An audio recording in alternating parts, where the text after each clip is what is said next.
हमारे श्री जगन्नाथपुरी में भाव की सेवा प्रधान है। भाव और नियम, ये दो सेवा वहां पर विशेष है। कल मुझे लगता है संभवतः जगन्नाथ जी ने शयन 2:30 बजे किया रात को। क्यों? कल एकादशी थी, तो एकादशी पर कुछ सेवाएं अधिक बढ़ जाती हैं, उसके कारण महाप्रभु जी विलंब हो जाता है। तो 2-2:30 बजे ठाकुर जी सोए, 4, 4:30, 5 बजे उठ गए, सोते ही नहीं है। तो वहां नियम से सेवा और भाव की सेवा, ये दो सेवा प्रधान हैं जगन्नाथपुरी में।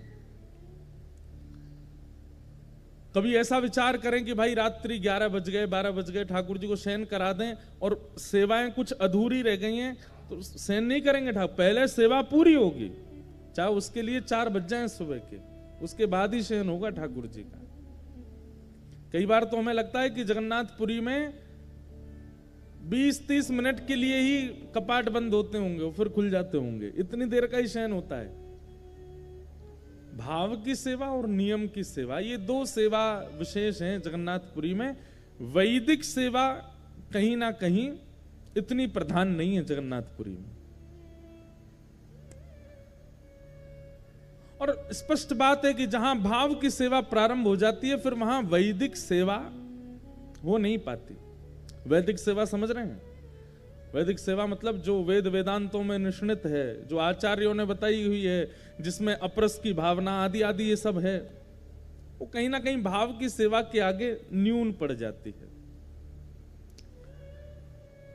जगन्नाथपुरी में भाव की सेवा है। और जब ये सेवा प्रकल्पों को श्रीमद रामानुजाचार्य जी महाराज ने सुना, तो उनके मन में भाव आया कि महाप्रभु जी, आप साक्षात परब्रह्म हैं, साक्षात परमात्मा हैं, आपकी सेवा नियम से होनी चाहिए, वैदिक भाव से होनी चाहिए। और श्री रामानुजाचार्य जी ने जाकर के मंदिर में सारे पुजारियों को कहा कि भाई आप सब लोग बाहर रहो, हम करेंगे सेवा ठाकुर जी की। और अपने हजारों शिष्यों के साथ जगन्नाथ महाप्रभु के रसोई घर की सेवा, वस्त्र घर की सेवा, गर्भगृह की सेवा, सब घर की सेवाओं को रामानुजाचार्य जी ने अपने अंडर में ले लिया।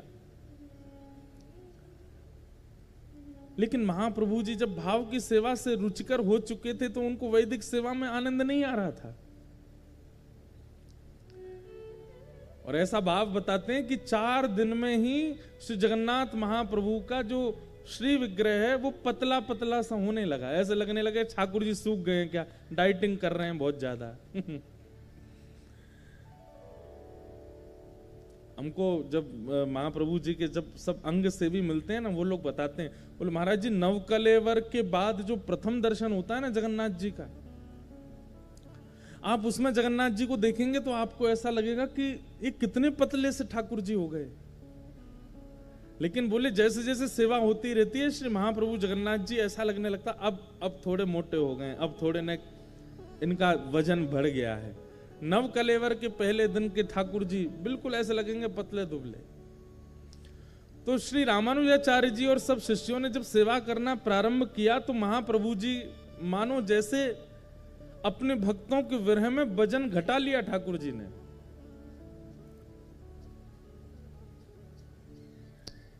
रामानुजाचार्य जी को अनुभव हो गया कि ठाकुर जी प्रसन्न नहीं है।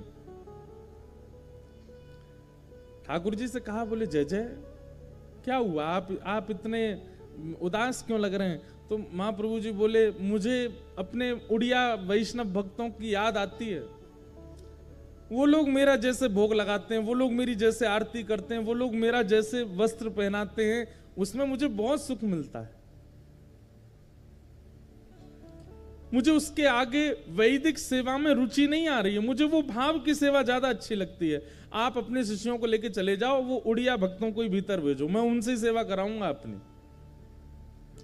पर रामानुजाचार्य जी आचार्य हैं, और आचार्य के पास ये योग्यता होती कि वो ठाकुर जी को भी डांट देते हैं। रामानुजाचार्य जी बोले, चुपचाप सेवा कराते रहिए, कोई भीतर नहीं आएंगे उड़िया भक्त, वैदिक पद्धति से आपकी सेवा होगी।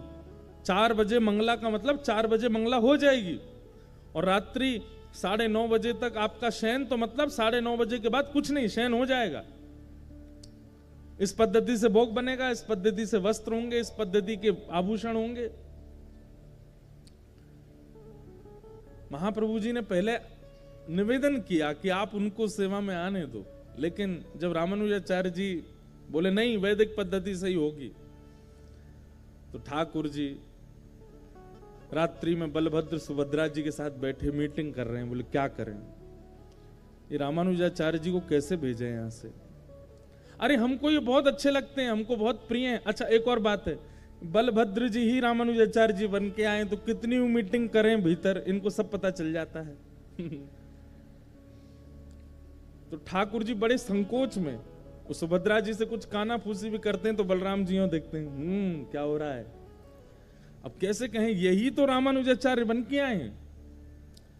तभी ठाकुर जी ने भीतर गर्भगृह में तो देख लिया कि यहां काम बनने वाला नहीं है। तभी सामने विराजमान श्री गरुण जी, उनको इशारा किया।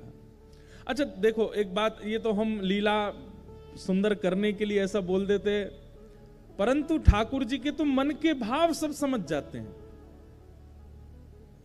आप यदि बहुत नियम से सेवा करते हैं तो ऐसा थोड़ी है कान में आके ठाकुर जी आपके बोलेंगे। आपको मनी मन पता लगता रहेगा कि ठाकुर जी क्या चाह रहे हैं, ठाकुर जी ऐसा पाना चाह रहे हैं, ठाकुर जी ऐसा कहना चाह रहे हैं।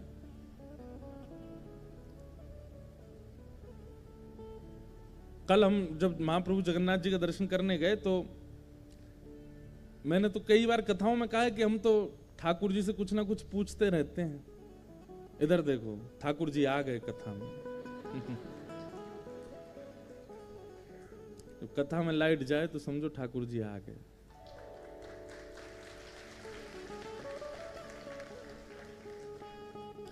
तो कल जब हम दर्शन करने गए तो कुछ हमारी माता जी ने कुछ कहा था कि जगन्नाथ महाप्रभु से पूछना, आज्ञा लेना, क्या कहते हैं। तो हमने जगन्नाथ महाप्रभु को प्रणाम किया। मैंने कहा आप कैसे हैं? ठीक हैं, आनंद में हैं, बड़ी कृपा, आप हमको बुलाते रहते हैं। अभी सितंबर में हमारी कथा भी जगन्नाथपुरी में है। तो मैंने कहा आपकी बड़ी कृपा है कि आप दास को बुलाते रहते हैं, भोजन प्रसाद सब प्रेम से पा रहे हैं, आप श्रृंगार खूब बढ़िया करके बैठे हैं। पहले वार्ता हो गई, फिर जो माँ ने कुछ कहा था वो पूछा। मैंने कि महाप्रभु जी ऐसा ऐसा कुछ भाव माँ का है, सब आपको जैसे रुचिकर लगे आप आज्ञा देना।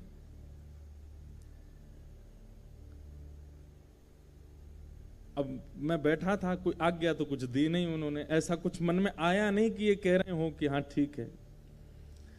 इतने में ही वो पंडा पुजारी जी आए, चलो चलो चलो हरि हरि बोलो, हरि हरि बोलो, चलो उठाने लगे। मैंने कहा आपने कुछ संकेत तो दिया नहीं, हम कुछ पूछ रहे थे, उसका एक संकेत, शुभ संकेत तो दे दो।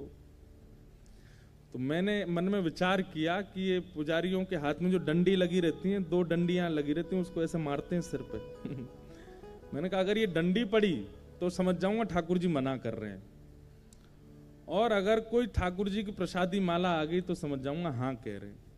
अब बड़ी दुविधा में पड़ जाते हैं कई बार तो, क्योंकि ठाकुर जी बड़े खेलते हैं, ना तो डंडी पड़वाते हैं ना माला ही देते हैं। ले अब तू देख क्या करेगा। तो बस जैसे ही मंदिर से निकलने का भाव आया, अब मैं पीछे मुड़ मुड़ के देखते ही इतने से हैं, एक तो बाहर से देखो इतने ही दिखते हैं।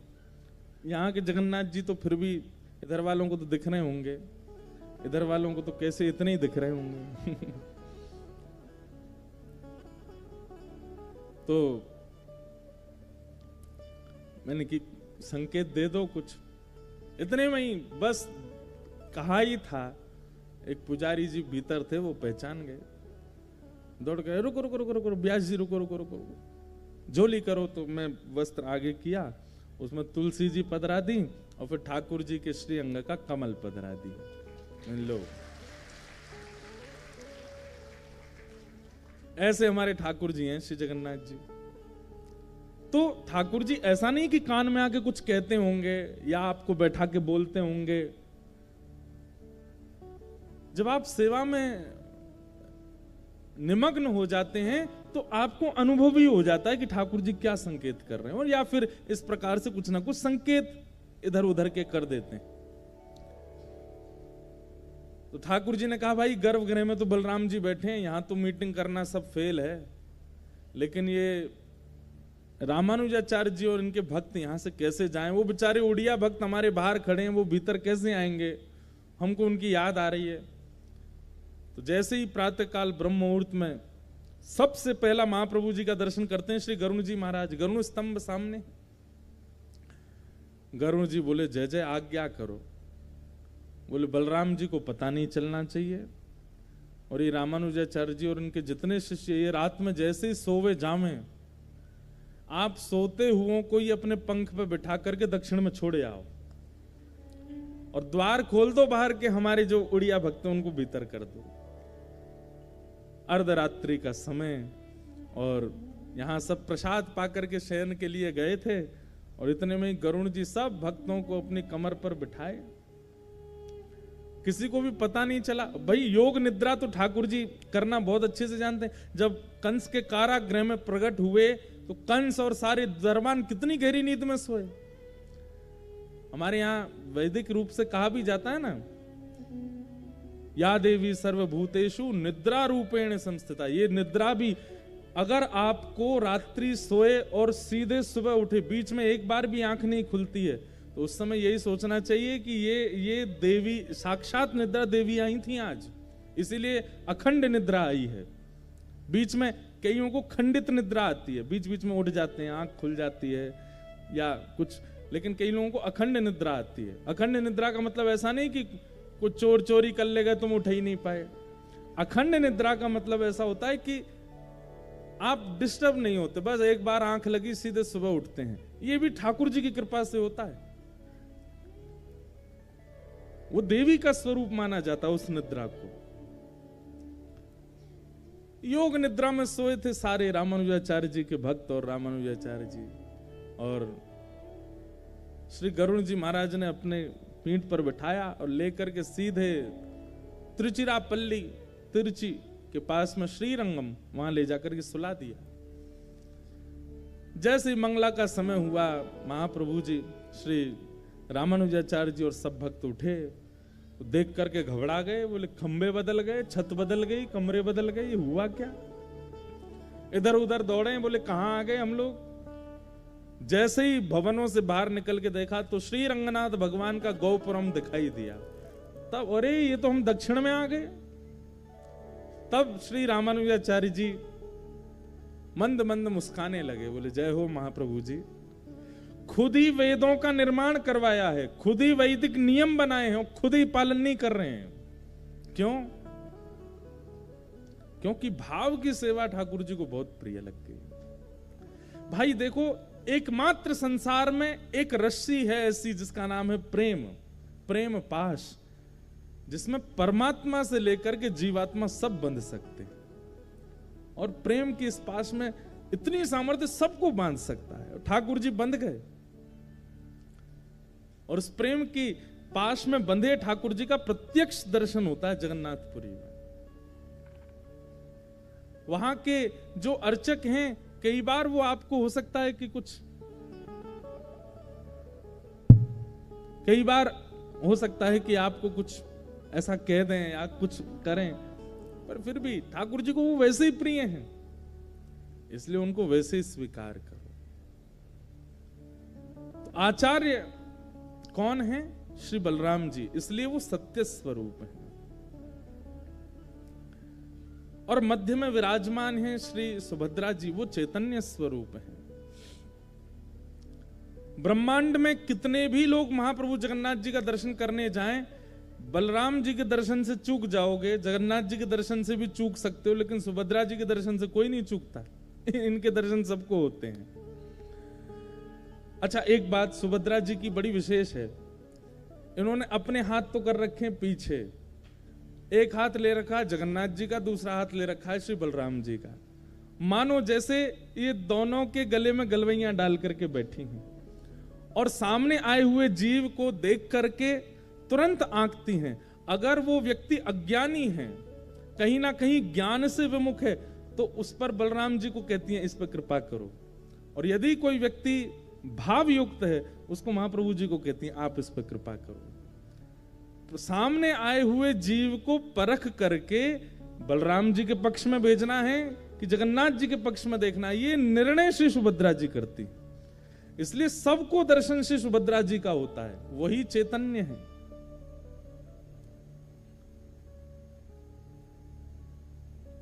और वाम पाश में विराजमान जो श्री महाप्रभु जगन्नाथ हैं, ये कौन है? ये आनंद स्वरूप है, सत्य चैतन्य और आनंद, सच्चिदानंद रूपाय, वो आनंद स्वरूप है। बलराम जी को देख करके हो सकता है आपके मन से श्लोक भी आ जाएं, आपके मंत्र से कोई जय हो बलराम जी महाराज की जय हो, सुभद्रा जी को देख करके जय, सुभद्रा मैया की जय हो, जगन्नाथ जी को देख करके तो भूल जाते हैं। इनको देख करके तो बस मुख प्रसन्न हो जाता है, नेत्र सजल हो जाते हैं, रोंगटे खड़े हो जाते हैं, और बस लगता है कोई धक्का ना दे, कोई आगे ना बढ़ा, बस इनको देखते रहें। क्यों? क्योंकि आनंद घन है, साक्षात आनंद स्वरूप है। ऐसे सच्चिदानंद रूप श्री जगन्नाथ महाप्रभु को हम बारंबार प्रणाम करें।